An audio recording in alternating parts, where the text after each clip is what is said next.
Billy Walsh is 19 and has spent most of his life in Barnardo's homes. Now he's one of the new boys and the youngest resident of a remarkable residential home in Camden, North London. It's a place dedicated to one idea: independence for the disabled. Billy was born with spinal atrophy. It means his body is powerless. 12 noon, and Billy declares his independence by choosing to get up late. He's helped constantly, but he's not treated like an invalid. He directs his help. Come on in the back. And you turn the chair on. Sure. Thank you. Okay, Bill? Yeah. Right. And the people who work here, they just do what you can't do, basically. And so you do everything that you can.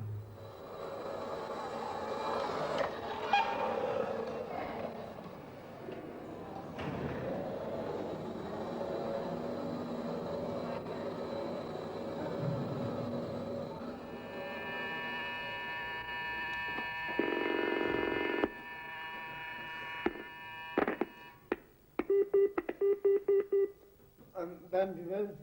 Can I speak to Jack, please? Who's calling, please? It's Debbie, a friend of his. Okay, I'll put you through. At 48 Boundary Road, it's the residents who are at the controls. They help to run the place. Dick Harris, who's spastic, has just got a degree in sociology. He's the new liaison officer here. Angie Muster is one of the cooks at Boundary Road, and Billy, who's been known to direct the kitchen when the chef's away, is trying out one of his recipes on her. Angie is no ordinary cook. She's been totally blind for 9 years. See you. Bye. Hello, Posies. Hello. Hold on. Alan Desborough lives alone in a flat round the corner, but spends his days sculpting at Boundary Road. It's a craft he's hardly suited for, as he has only limited control of his hands, but it's what he wanted to do, and he's persisted.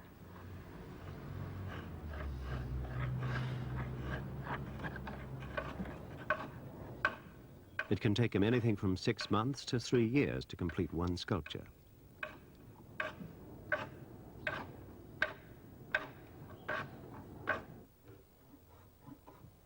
It's not only the disabled like Alan Desborough who are regular visitors at Boundary Road. This place is always open to the community, and it's become a gathering point for mothers with young children who make use of facilities like the swimming pool. Boundary Road is the brainchild of a man who has revolutionary ideas about the disabled. Jack Hughes, a former Cistercian monk, believes that the disabled can only become responsible for themselves if they're given freedom of choice. Well, people can never become responsible if they haven't got freedom, and so maybe we have to start somewhere. My assumption always is that a disabled person is responsible, is capable, is intelligent, and I think usually in institutions that the opposite is the assumption. Jack, when did you decide that the disabled weren't being treated as adults? I think almost from the beginning, because the place I worked in was a place of custody, and disabled people couldn't make their own decisions because the members of staff were in charge of the place, and the residents were the second-class citizens who were being very well taken care of, but they couldn't take care of themselves, and I think the system destroyed them.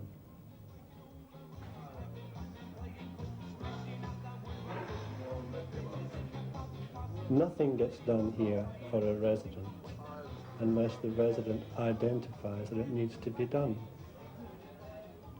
So that, to some extent, the resident is in charge of the caregiver's able body, in the same way that you and I are in charge of our able body.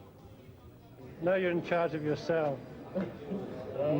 Okay. Take me sometimes to get good. Well, it takes everyone time. But just, you like your room? The essence of the place is that what disabled people haven't got is an able body, and that 48 Boundary Road will provide an able body for disabled people to use. It's not an able body that knows best. It doesn't have to be an able body that knows anything, in fact. It just has to be an able body which is available to disabled people to live their lives through.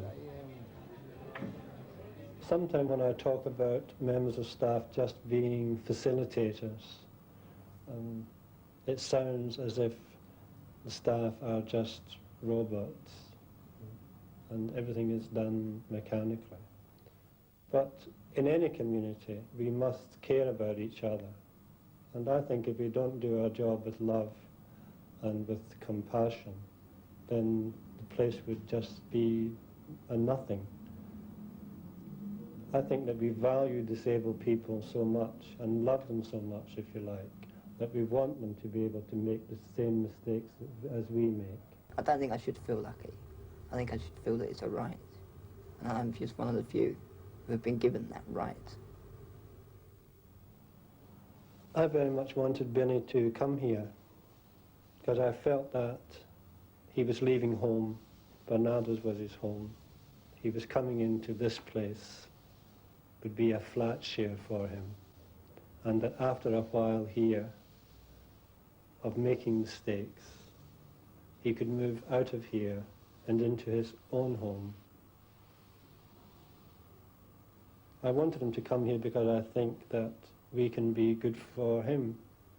But I think his presence in this community is very good for this community. What are your weaknesses? Whiskey. Yeah. That's my main weakness, whiskey. What happens if you get drunk? What happens if you get drunk? You get a stinking headache the next day. There remain certain things that to outward ordinary eyes the disabled can't do. They're not supposed to have sex lives, for example. How do you handle that? How do they handle that here? Well, my sex life isn't anyone else's business, and I would say that the disabled person's sex life isn't anyone else's business. And I don't really know about the sex lives of the residents here. They live independently. They've all got their own room. There's no restriction to people who visit. I think some disabled people do need help to have sex. Some disabled people can't put themselves to bed, so they need someone else to do it. In residential places, I think people are paid to do what the residents can't do. And if you're paid to put someone to bed, it doesn't seem to me to be anyone else's business which bed that person is put into. I think it is difficult, but maybe disabled people have to reach their own normality, a normality which they have to arrive at. It's maybe a special kind of normality. People come here, almost the first thing that they're doing is making plans to leave.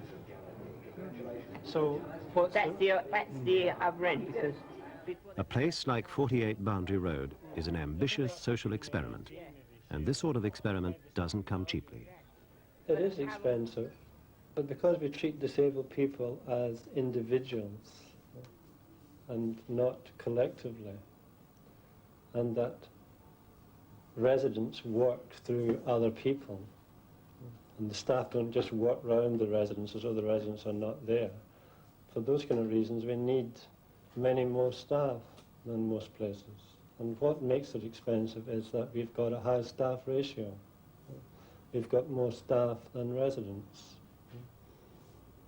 What we haven't got yet is an able body for every disabled person 24 hours every day.